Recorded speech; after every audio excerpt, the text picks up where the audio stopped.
അന്താരാഷ്ട്ര ലഹരി വിരുദ്ധ ദിനത്തോടനുബന്ധിച്ച് Nenmara Thiruvazhiyad government high school student police കേഡറ്റിന്റെ നേതൃത്വത്തിൽ റാലിയും സിഗ്നേച്ചർ ക്യാമ്പയിനും നടത്തി. ലഹരി വിരുദ്ധ പ്രതിജ്ഞയും എടുത്തു.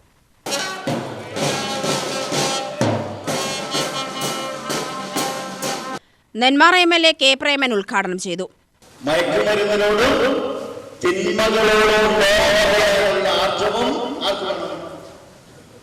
നമ്മുടെ കുട്ടികൾ ഉൾപ്പെടെ സമൂഹത്തിലെ എല്ലാവർക്കും അല്ലേ, ലഹരി എന്ന് പറയുമ്പോൾ കുട്ടികളെ മാത്രം ബാധിക്കുന്നതാണ്. ഈ സമൂഹത്തെ ആകമാനം തന്നെ കാർന്നു തിന്നുകൊണ്ടിരിക്കുന്ന ക്യാൻസറാണ് എന്ത് അല്ലേ. അപ്പൊ അതിനെതിരെ ജാഗ്രതയോടുകൂടിയുള്ള പ്രവർത്തനങ്ങൾ എല്ലായിടത്തും നടന്നു. ഈ ലഹരിയുടെ അല്ലെങ്കിൽ ലഹരി വ്യാപനത്തിന്റെ കാരണം എന്താണെന്ന് അറിയാം. ഈ മറ്റേ മനുഷ്യന്റെ തലച്ചോറ് എന്ന് പറയുന്നത് ഒരു മഹാത്ഭുതമാണ് അല്ലേ. മനുഷ്യന്റെ തലച്ചോറിന്റെ ഭാഗമായിട്ടല്ലേ ലോകത്തെ മഹാത്ഭുതങ്ങളെല്ലാം കെട്ടിപ്പൊക്കിയത് കണ്ടുപിടിച്ചതെല്ലാം അല്ലേ. വിമാനം കണ്ടുപിടിച്ചത് മനുഷ്യനല്ലേ അല്ലേ. അതുപോലെ ഒരുപാട് ശാസ്ത്ര സാങ്കേതികമായ അറിവുകളുടെ ഇന്ന് നാം ജീവിക്കുന്ന നമ്മുടെ സമൂഹത്തിലെ എല്ലാ കണ്ടുപിടുത്തങ്ങളുടെയും ഉറവിടം എന്ന് പറയുന്നത് മനുഷ്യന്റെ തലച്ചോറാണ്.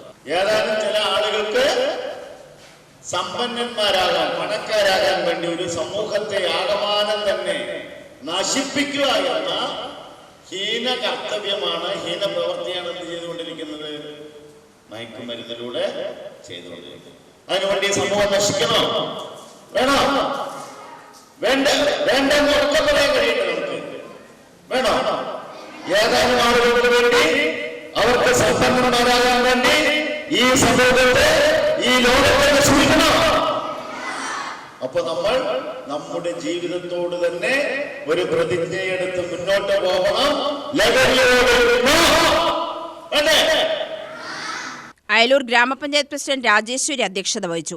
ജില്ലാ പഞ്ചായത്ത് മെമ്പർ KG എൽദോ മുഖ്യപ്രഭാഷണം നടത്തി. പ്രധാനാധ്യാപിക PR Sheela, ward member Sreedharan, Nenmara excise preventive officer Kaladas, staff secretary P Dinesh Kumar എന്നിവർ സംസാരിച്ചു. ഓപ്പറേഷൻ തൂഫാന്റെ ഭാഗമായി നടത്തിയ ലഹരി വിരുദ്ധ റാലി ജില്ലാ പഞ്ചായത്ത് അംഗം KG എൽദോ ഫ്ളാഗ് ഓഫ് ചെയ്തു. Nenmara Janamaithri police beat officer Anoop, Abdul Wahab, Jincy Farsana, Shakeela, Akhila, Shibu, Sujeesh എന്നിവർ നേതൃത്വം നൽകി. SPC JRC കേഡറ്റുകളും നിരവധി വിദ്യാർത്ഥികളും റാലിയിൽ പങ്കെടുത്തു. UTV news, Palakkad.